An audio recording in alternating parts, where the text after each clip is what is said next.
Right, well, hello and welcome. We're doing Trino contributor call. It's the 20th, it's not the 27th of March, it's the 24th of April. I have the wrong picture here, but that doesn't matter. We know what day it is today, 24th of April, and we'll talk about Trino, all sorts of things to talk about.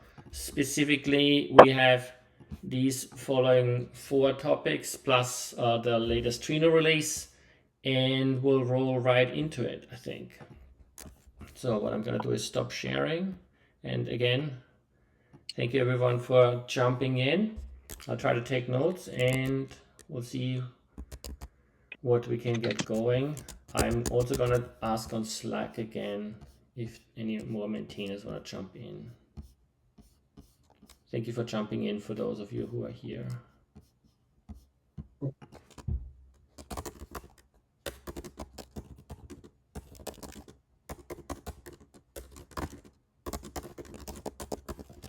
Okay, so the first topic we wanted to talk about was the OpenMetrics kind of stuff. Omar, you wanted to talk about this, and Lawrence.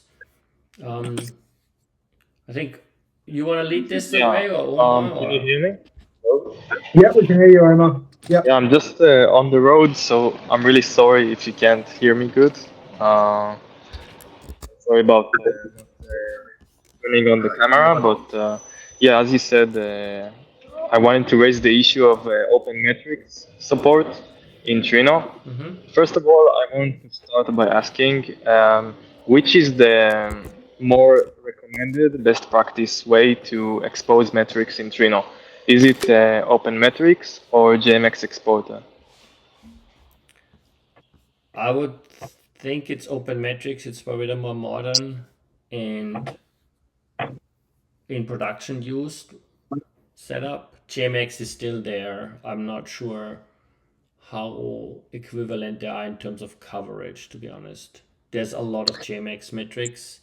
The open metrics Mm. are not identical, from what I understand. I think Yeah. so. I think there's a bit of a kind of paradox there with we after Trino had started supporting OpenMetrics, we added the JMX exporter to the official Trino helm charts, right? So that kind of slightly makes that situation a bit confusing, and that was all before any documentation for OpenMetrics was added. So OpenMetrics was this kind of like feature that was undocumented for a while. And I think there are some like as you and I have discussed in the past, there are some significant challenges around configuring that, just because of the way the authentication works for that. So you have to essentially give, or like normally, like metrics endpoints are unauthenticated. The metrics aren't considered to be a secret. Setting up the authentication, particularly in a Kubernetes environment, can be a bit of a kind of complicated challenge. And then further to that, the fact that it's different for the coordinator and the workers makes it a little bit more complicated. So, and I think one of the things Omar's run into is that one of the key metrics that lots of people like, which is like the Java heap size, doesn't work for OpenMetrics, and that would so JMX exporter does a mapping to that, but it's a bit of a weird data format in that metric. So if you look at it through, if you add the JMX catalog, you can go and find that metric and have a look at it. But it's a bit of a weird format that to use it properly, you have to kind of do some string manipulation to get the right bit out. It's the same thing in the JMX, right? It's all the regexes and string manipulations you need to do to get the data out. I mean, Is that in the JMX exporter? Sorry. Yeah. It's you have to do all kinds of little mapping to be able to get that stuff out and then report it into Grafana-like systems. So it's not simple, no matter what direction you go. Metrics is a complex animal. Yeah. Also, I'm also wondering, why is the Java heap space such an important metric to you? I mean, this is like sort of semi-related only, but Well, I can say for myself that this metric is very important because we can then decide on memory, like how much memory we give to the JVM, and so it gives us insight into the memory utilization of the JVM. So maybe we can save some resources or tune it accordingly. So interesting enough, I'm actually working on a document on Trino sizing, especially when it comes to memory bound use cases like icebergs. And then it goes into all those settings. I intend to open source it because I have not found this documentation anywhere else. So I think it would be very useful for everybody. And I'm happy to give a PR and have people start reviewing it now if you wish. But these cluster sizings is a lot of challenges that you're coming into. And it's not just the cluster sizing. You can't size your cluster unless you have metrics. And then you have to reevaluate your metrics because data is growing exponentially in those iceberg tables, and you're not even quite aware. So Yeah.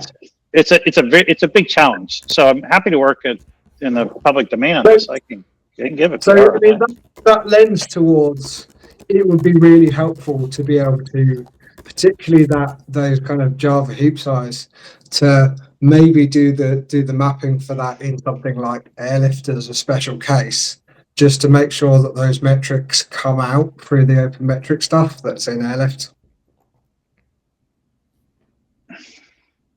Yeah, but there's a lot of stuff that's more relevant to you than you realize. After Martin and group here, shame on you all for redoing all the file system access. Now all the metrics move too. So there's a lot of very good metrics like latencies, retries, failures, throughputs of the S3s. I don't know what your use cases are, but we primarily use Trino for federation purposes, but lots of iceberg tables. And there's a ton of catalog level metrics that are useful for the data owners, regardless of what the Trino metrics come out. And all that means it's hard. This is a hard topic. All of those metrics, most of those catalog level metrics are available through OpenMetrics because almost everything that's in JMX is available for OpenMetrics.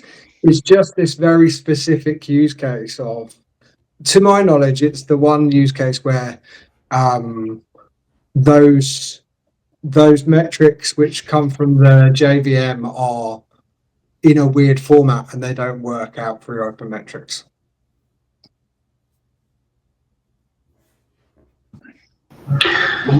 I missed the first part of the conversation.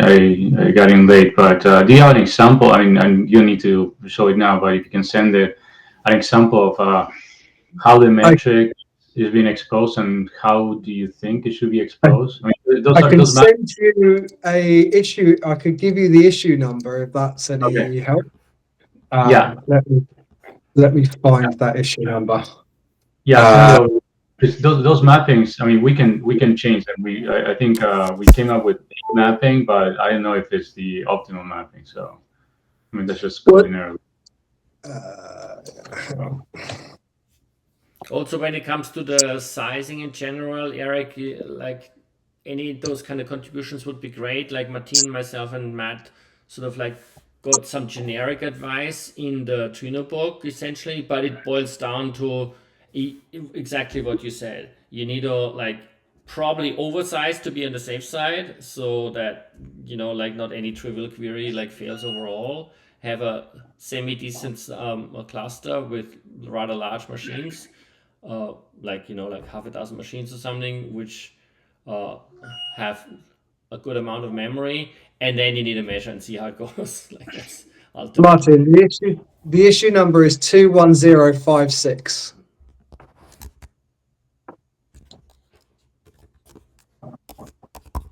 Yeah, and I would like to add that it's not just about failures. It's also because since Trino is a Java application, I think this heap size metric is super important, and it's like a must need for any Java application.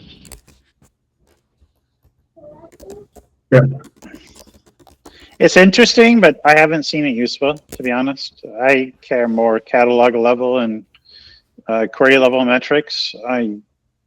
We haven't had, we won Trino at scale, and I have not seen too many issues with wiping out coordinators and stuff, where you're talking more of the heap, right? The heaps, and even if you start looking at the garbage collection metrics, it's just Java does it when Java does it.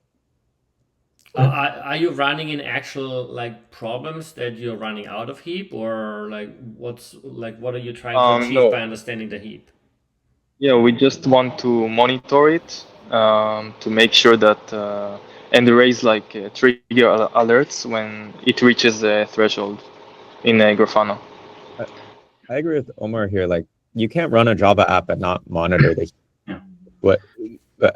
I don't even understand what that means. Like, what do you like? You either need to throw that entire machine's memory at it if you're not monitoring the heap, or like, how do you know how to size it? Every Java app needs a heap. You have to monitor that.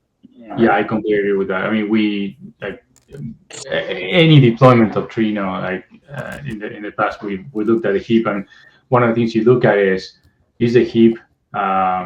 It will go up and down based on GC, but sometimes if you have leaks, it will slowly trend up, and you want to be able to monitor and alert on that, because that's a signal something's going to happen or something's broken. So you have to have that visibility. So yeah, let's separate those two things. I think there's value in monitoring the heap, and well, we can make sure that the metrics are exposed in a format that is friendly to OpenMetrics and what you're trying to do. Can you type the issue number? I missed when you said it. And I can... It's 21056. No, 21056. I will add it 210. to the show notes as well, so everyone has Sorry. it after. Okay, I got it. Okay, thank you so much, guys. No worries.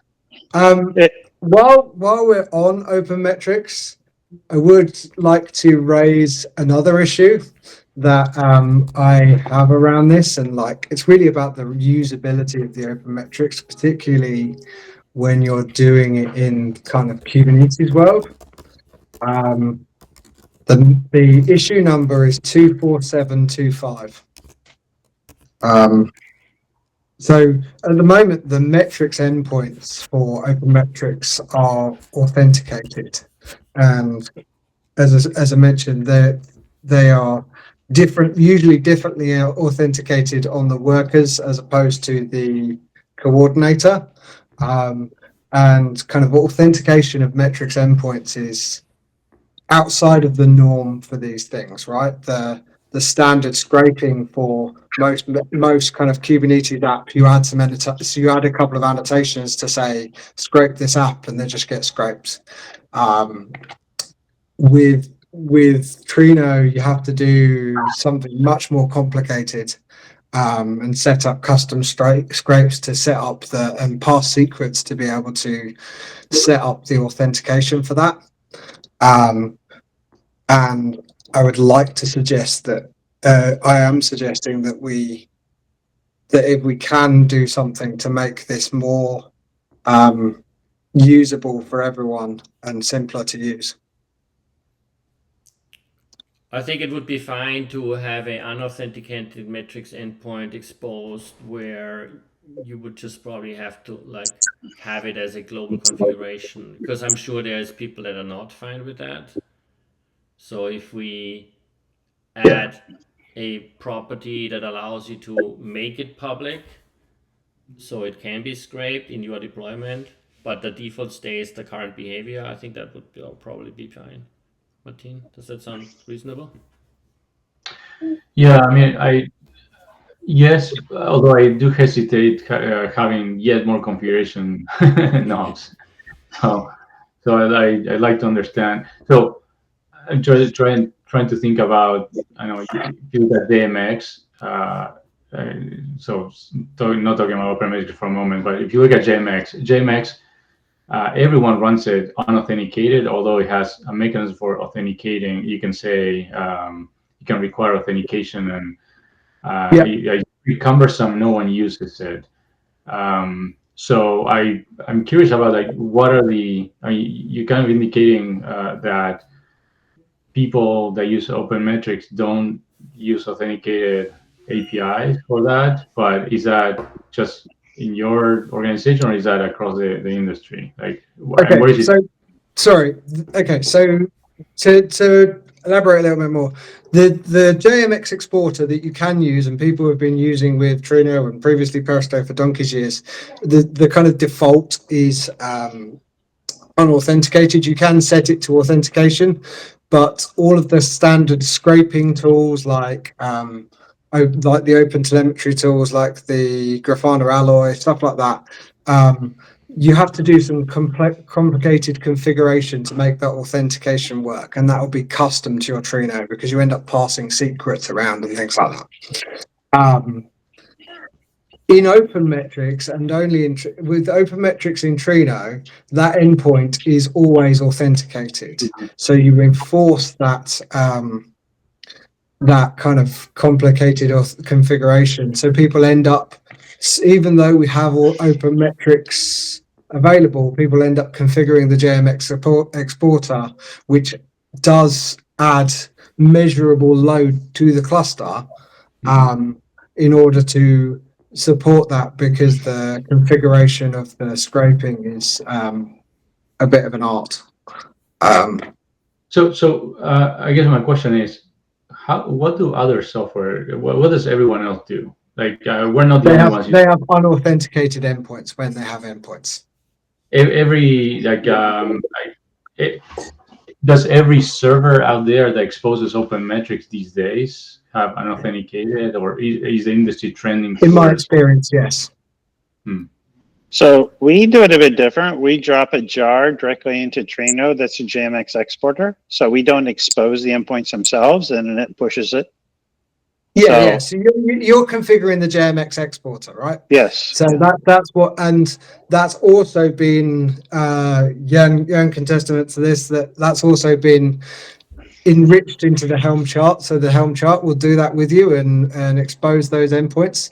But as I said, like given that we already have OpenMetrics integrated into Airlift, that seems like an unnecessary, in configuring the JMX exporter is an unnecessary second exportation of the same metrics, and as I said, has been shown to add measurable load to the nodes that's running on.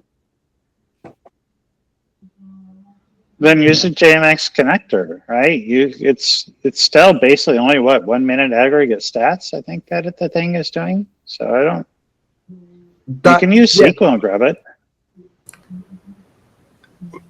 We should clarify something. So Manfred earlier said that OpenMetrics is recommended. I disagree with this. Okay. There's nothing in Trino that states that it's somehow superior to JMX metrics and the JMX exporter. So use whatever is more convenient to you, whatever works basically. If you find anything that's not complete in OpenMetrics, that would be a good enough reason to use JMX exporter. Yeah, fair enough. I was just thinking that OpenMetrics is like the newer thing, so that's why. So, but I guess it's also less complete. So you're right, probably. Yeah, Martin, you probably can clarify that, but I wouldn't say that there are any plans for replacing JMX metrics with OpenMetrics. No. And removing either one of them from Trino. Not in the near future or the foreseeable future, but I would agree with like if something is not in OpenMetrics, we should add it. I mean, there should be parity between those, because I mean, I think the industry is moving toward OpenMetrics. All the monitoring tools are going to support OpenMetrics. They're going to be, I mean, not everything supports JMX, but everything seems to be trending towards supporting OpenMetrics anyway. So we're not going to get rid of JMX because it has some benefits for Java-specific tools that we can leverage, but we have to support OpenMetrics to the same level. So going back to the authenticated or unauthenticated, maybe what we need to do is have a way to configure the authentication of those OpenMetrics endpoints, as opposed to just making them always protected. But I don't know. I haven't looked at that code. That is the ask here. And again, there is a existing GitHub issue for that. Well, so why wouldn't you just use traffic or the Nginx and terminate and have it do your authentication there, and then push that unauthenticated from that endpoint over? Playing with those underlying services, I mean, that's why the reverse proxies exist. They're paying the butt trying to put authentication in. I'd just terminate that stuff at whatever your reverse proxy is. If you're in Kubernetes, so I know you're using Nginx or traffic. So within Kubernetes, generally the scraper would be inside the cluster and not going out through the proxy. So that scraper, based on annotations, tends to scrape your nodes directly from without having to expose those ports. True. If you wanted access to those, just SSH into the particular node and do port forwarding. You can We're grab talking those about ports. a reverse situation where you don't expose your metrics to the ingress traffic, and you don't need an authenticated endpoint. So in most applications, the metrics are unauthenticated because you don't expose them. Yep. And in Trino, it's in reverse. They're authenticated by default. With JMX, you also have to expose them explicitly because you like by default the JMX server is listening on local host only. I believe it's not listening on all interfaces. So it's you don't expose it by accident, and that's why you have to configure authentication explicitly. Yeah, but again, they're only exposed on the coordinator, and you actually need the metrics from all of the workers as well. You mean OpenMetrics are only on the coordinator or JMX? No, they're only exposed outside of the cluster on the coordinator, because obviously only the coordinator is generally exposed outside of the cluster. Yeah. And you need the metric, and like obviously in most clusters you'd have some sort of auto scaling going on, CADA or something. So you need to know, you need that scraper to be able to pick those up all the time.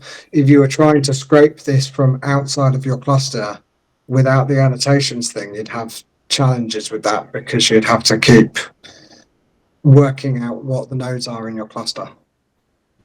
Generally for a Kubernetes thing, particularly things that you have like a Grafana Alloy operator or an OpenTelemetry agent operator that scrapes based on annotations.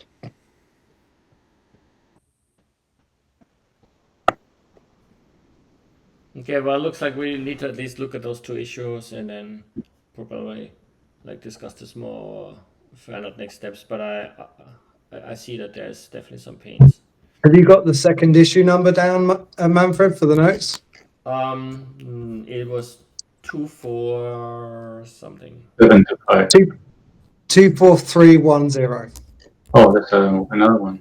Okay, I'll collect them all for the show notes. That's cool. Cool. Manfred, may I add just a small question that relates to this? I've seen some people on the Slack reporting that they only see metrics of the coordinator and not the workers. And actually, I've also struggled with this. So I was wondering if you guys know how to expose metrics from the workers into the /metrics endpoint. Sorry. Josh. Omar, are you using Kubernetes or not? Yes, I am. So you do need to scrape all of the workers individually. You can't. The coordinator will not publish metrics from the workers. You need to scrape the metrics from the workers individually. Right. So, as I said, in most cases you would do that with pod annotations. Now, Manfred usefully wrote up some notes that largely stuff that I kind of sent to him around how to do that. If you are struggling with that, I can give you some directions. It's a bit complicated because of the need to set up authentication. So you tend to end up setting custom scrapes up in the scraper YAML. And Well, actually, for if, me, if there's more info needed in the docs, please send them our way so we can improve that. I'm Yeah, actually my aim would be to kind of convince you guys to Make it simple as simplify well. that. Sure, yeah. So we don't because those docs, like, it's a complicated old subject setting up those scrapes. Yeah. well, for me, like the authentication problem, I can deal with it, but I'm actually using the Helm chart. Maybe Jean knows, and I've seen that there's a service monitor section there. I was wondering maybe that's how you expose the metrics. Maybe that's how you scrape the metrics from the That's for workers. configuring the JMX exporter as part of that Helm chart. But okay, but what if I'm using the OpenMetrics? Then You do I don't need need a that service service monitor? monitor. Oh, No. I don't need. So wait, so how if I use the OpenMetrics, how do I get the metrics from the workers? Add the Only- annotations to the worker pods. Oh, okay. Well, I can speak with you later. I don't want to Okay. Sure. like right now. Yeah, thank you. Sure. You need to add annotations to the worker pods, but you generally the workers will have you will need to send the user to the workers, but no password because the worker doesn't know what the password is, right? And it's just, like, if you send a password, it'll fail. If you don't send a username, it'll fail. So it's like this kind of, you scrape with the user with the basic authentication with just a username to make the workers work. Took me a long time to work that out why that wasn't working. Okay. So maybe I could document it later. Once like after we hope. Thank you. In the charts repository, we have tests that we use as examples. So if you guys can provide like an example configuration for the chart on how to use it with OpenMetrics, we can add it as a test in the charts repository that we can use as a reference for anyone that would be asking about it on the chat. Yeah, the details are all on the OpenMetrics documentation for Trino of how to do it, including a copy of my scrape. You mean the issue or the existing docs? The existing doc. Okay.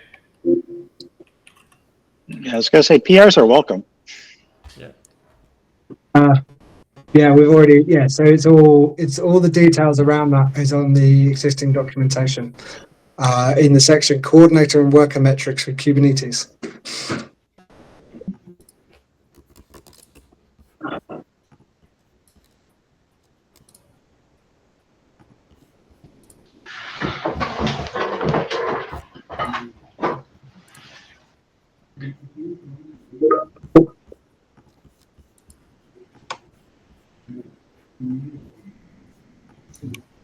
Yeah, do you have a link to that? I'll take a look at it too. This is the documentation. You see here in Trino administration, in our docs, we have the Trino metrics with OpenMetrics page, and Lawrence helped me a lot writing that.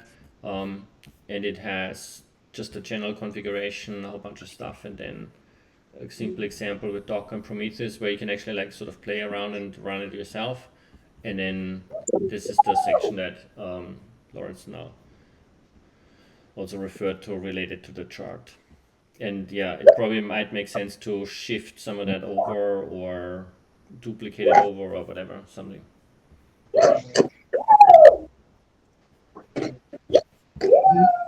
Okay, cool. Next topics. I have quick notes mostly. 475 we got out as a release yesterday after a long time. There were some release blockers and travel and other business happening. So thank you, Martin, for getting that running. I hope it's been okay running the process and everything. Just went fine. I need more help with release notes in general, but like with phrasing of release notes, collecting them, and so on. But other than that, just as usual, went fine. Cool. So 475 is out, not a small release by any means. Has some good fixes in it, so that's good. Yep. Small thing, like, do we want to put a warning on the 474 release similar to what we did with 473, given the memory tracking issue that blocked 475 until that was fixed? Well, we I don't. hate to. We don't have a warning on 4. Like we just mentioned it on Slack. We don't have a warning that's permanently in the docs, do we? For 473, we did, because I made a memory corruption bug that we wanted to alert people not to use that version, right? Yeah, we just upgraded to 474 too. I hate you guys. Yep. So for critical issues, we put warnings saying, hey, you shouldn't use this because of blah. Especially when critical correctness issues that are like silent issues. I think for this one, maybe it's not as important because the issue manifests itself. It's like, okay, if you use it and you run into problems, you upgrade to the next one, right? Sure. Yeah, I mean, it's not a correctness issue, but it might save people some time trying to use 474 and then realizing that it will blow up their reported memory usage and queries will fail. Yeah, well, I mean, you should upgrade to the newest version, not the older, newer version. Yeah, but it's only a day old, so. Yeah, fair enough. Okay, so maybe, James, it might make sense to send a less strongly worded note about it. So. Sure. Cool. So if you're using resource groups and you have memory limits set, you're basically saying that the tracking is incorrect and you'll have queries fail because of those limits, right? Potentially. The issue was with 474 and 473, which you shouldn't use for another reason. The table scan operators would continuously, like the reported memory that they were using would continuously increment, even though it was actually flat. It was adding the amount of memory used over and over again on each like tracking iteration. So you would have queries reach their limit, whatever that was, potentially inappropriately, and then you would have queries failure with like memory limit exceeded where they shouldn't. Thank you. We haven't released 474 to prod yet. You just gave me a reason not to. Thanks. All right, happy to help. All right, cool. Well, that's why you're attending those contributor calls, right, Eric? So that's cool. I'm gonna say the same thing. Yeah. All right. Other updates about 475? I'm not aware of any. We have continued to basically have Java 24 in the container used by default, but we have not made it a requirement yet. So any experiences about Java 24 being a problem? I'm not sure if we're gonna pull the plug and actually make it a requirement for 76. Not sure, Martin, if there's any plans, but we should probably do it soon because officially, 23 is like not in support, whatever support means anyway with the JVM. Yeah, I mean it runs with 24, so it's not urgent to say to require it for running. I mean, if you're on 23, you are kind of on your own, but that's what I'm saying. We might want to then potentially make it a requirement or update the docs, or as usual, what we've done in the past is make both changes at the same time. Yeah, I think what we were waiting on was for the first patch of 24. I don't know if it came out already, but that's usually when they fix all the critical issues they find in the wild. Okay. Well, maybe we'll find out from Mateusz and follow up on that either. But ultimately, it's going to be probably 76 or 77 where we go to 24. So pretty soon. Yeah. So in general, even though 23 is EOL, it may be in some cases more stable than 24 because 24 is just new. So there's no reason to say, well, you cannot use it anymore. The benefit of switching to 24 is we can take advantage of features in 24 in the language and APIs and so on. But I don't think there's anything burning that we need to leverage right now. Right. Two other topics that I wanted to mention. I did a Trino community broadcast recently with Cole, and We introduced the whole work with packaging. By the way, thanks for the help, Jan and others that were involved in that. So basically what now happens, and this is now also in the docs, we have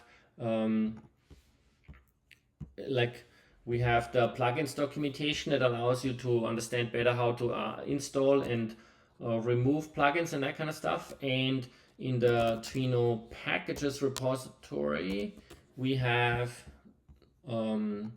example projects, how to create a custom Docker container and how to create a custom tarball, and also like how to make the RPM continuous, all in this project. And these projects show you how to take advantage of the core artifacts. So both the tarball and the Docker container now have a -core, so Trino server -core artifact that has nearly no plugins in it, and then they can be used as a base in these projects to basically make your custom tarball or custom Docker container that only has the connectors and plugins you need. So rather than having a very big artifact and then taking stuff away, we have a very small base and you can just add what you want for your custom deployment.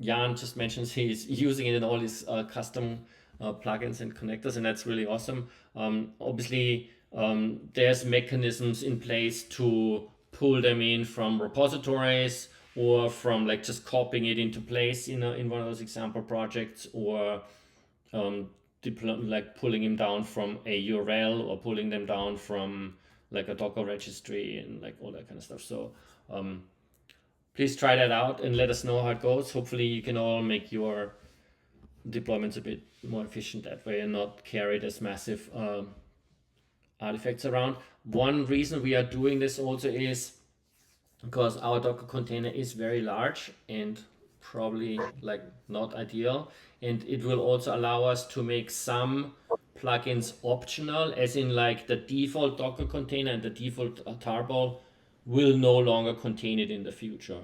Specifically, I have plans to at least remove the example HTTP connector, because that's not actually something that does anything. It just sits there. And there's probably others that we will remove over time, which also reduces the pressure in terms of adding new plugins, because we can add new plugins into the code base and have them in the code base with testing and everything without shipping them in the binaries and hitting walls of like the artifacts actually being too big to get them deployed in Central and like in Maven Central. So that was the motivation, and that's all out there. There's still smaller work, but the major useful features are there now. So hopefully everyone can take advantage of that and let us know. I'm working on updating it for 475 as well. So so that's it. Any questions around that? Cool. The other thing I wanted to mention, we have a donated package that is really awesome, and that is the Trino Query UI. Was donated by George Fisher, and it is a full query editor that works with Trino currently as a standalone separate web application that you can deploy. We are working towards componentizing it, getting it published onto NPM, and then potentially integrate it into Preview UI. Here's some demo of what this does. Please have a look, play around with this code base, maybe help out.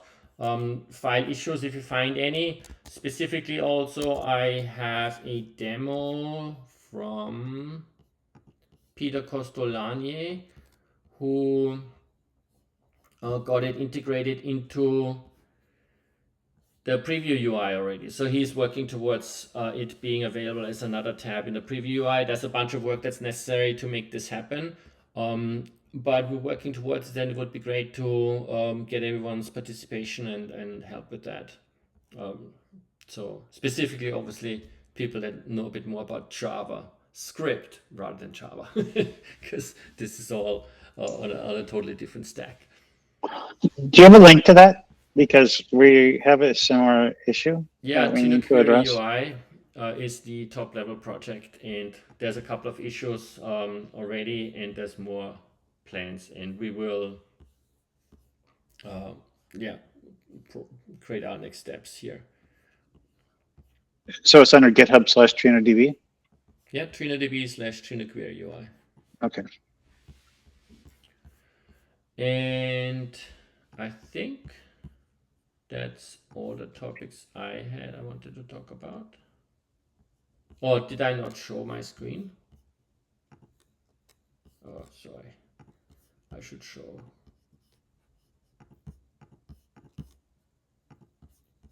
Here is the URL, by the way. And here is the example. Like there's a GIF, like full query editor, and here is the demo video from Peter Costolani. You see this is the preview UI and it's a separate tab, and it does things like you can browse into the catalogs, columns, and all that, like tables, and it does command completion, syntax highlighting, and it also exposes the query plan as it goes, like the query processing on the fly while it runs. So it doesn't just like disappear and then get your results sometime later. It actually shows you what it's doing. So it's very, very good. Does it work when you have the Trino gateway between the Trino and this UI? That's the kind of things we have to explore more. It should. It's a standalone separate client that just talks to the Trino API. So it might work through the gateway, but we don't know yet. Well, that's something we have to test. It won't. And the next thing that we would need to add on top of it too is the ability to troubleshoot your query and look at the stage performances and memory. All the stuff is in that JSON report, right? Yeah. So that's kind of like our next plans. Like that's what we want to do. We want to talk about what are the features people want. How do we get this componentized so we can add it in Trino Gateway and in Trino Preview UI and make it better and change the look and feel and whatever. All right, now I'm going to stop sharing screen again if I figure this out.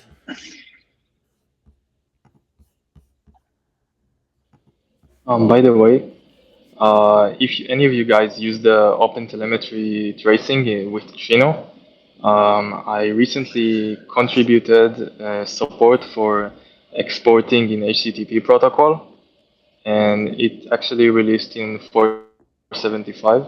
So maybe that would be helpful for any of you. I mean, for me, I needed that protocol because gRPC was a bit problematic with Kubernetes. So yeah, it landed in this release. So that's pretty cool. Awesome. Oh, we just use an OTel collector. It converted the gRPC to HTTP. It was like 5 lines of YAML or something like that. I can't remember. Maybe a little more, 5 lines of YAML. Cool. That's all the topics I had prepared from what I remember. Yeah. Anything else? Eric, Anderson, Krogan, Robert? Yeah. What about that little topic I asked you about, Manfred? The maintainers per connector, trying to let Martin grow some hair back, try instead of having to review everything and all the connectors too. Yeah, so that's something actually we've been talking about with Dana and David. So it was like maybe 2-3 weeks ago, and I was going to write a proposal for that. So be on the lookout for that. Yeah, I had lunch with them 2 or 3 weeks ago. Oh, okay. Yeah, I think it's something we discussed in the past that where we have sort of like champions or something like that.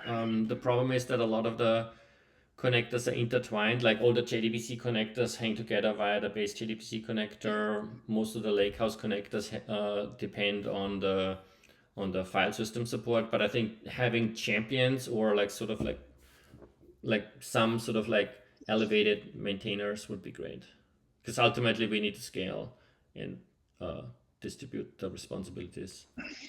Yeah, I think one of the things that we need to figure out is are there ways to, for example, if we say certain people are approved as reviewers for, say, the Elasticsearch connector, do we have mechanical ways to ensure that they only review and merge PRs that touch just those files. Well, we could do it as a more like agreed process where if we have a list of these kind of experts, like say Jan is the expert for, I don't know which connector, for the Faker connector. Here we go. So say Jan is not a maintainer, but he's the expert for the Faker connector. If he reviews and approves a PR for the Faker connector, any other actual core maintainer can sort of blindly go, Jan has reviewed it, is cool, and then press the button. That kind of process. No, that's what we talked about, but if we have a way to mechanically enforce that, then we can go a step further. Yeah. Because I think it's sometimes a PR modifies connector, but also touches something in the engine. So it's like it's very easy to miss those things. Yeah. And that requires other people to get involved. So you don't want to run in the situation where someone says, "Okay, it looks good. I'm the maintainer of this connector," and then someone blindly goes and merges it, and it turns out that it affected other parts of the code that needed more scrutiny, for instance. Yeah. I mean, I don't know if GitHub has controls for that or has capabilities for that, but we should look into it. Well, ultimately, I think we just have to try to some degree. Like nominate some people for some connectors, try and see how it goes. Get experience with it. And it would, I would think it would be for any plugin actually, not just for connectors. Like OPA, for example, could be totally someone who is like people who are champions for the OPA plugin, which is like very different from all the other stuff. Okay. Anything else anyone wants to talk about? We're in the process of adding, it's more of the gateway. We're started the process of adding the metrics into the gateway too. JMX or OpenTelemetry. It would be nice to know what the standard is going forward so we don't waste people's times. So one of the reasons why we upgraded to have changed over to airlift and stuff is so we get the benefits of all the airlift things, and one of them is the OpenMetrics. So it should be pretty simple because we are based on top of airlift, and the OpenMetrics integration should come close to for free. We just have to wire it in. Yeah, the idea is if you just have your objects and you tag them with add managed, then they get exposed as both but JMX. we have to do that, and we have someone has to do that in a PR, and we have to have the flag to enable it. That's mainly the work. The rest of the plumbing is in place. So, but yeah, I think we definitely want to go with OpenMetrics. Right. Cool. All right. Next call we will try to do on a Wednesday going forward, and roughly in a month. I have to look on my calendar and stuff. Okay. All right. Thank you, everyone. Right. Yeah, Thank you. Have a great weekend.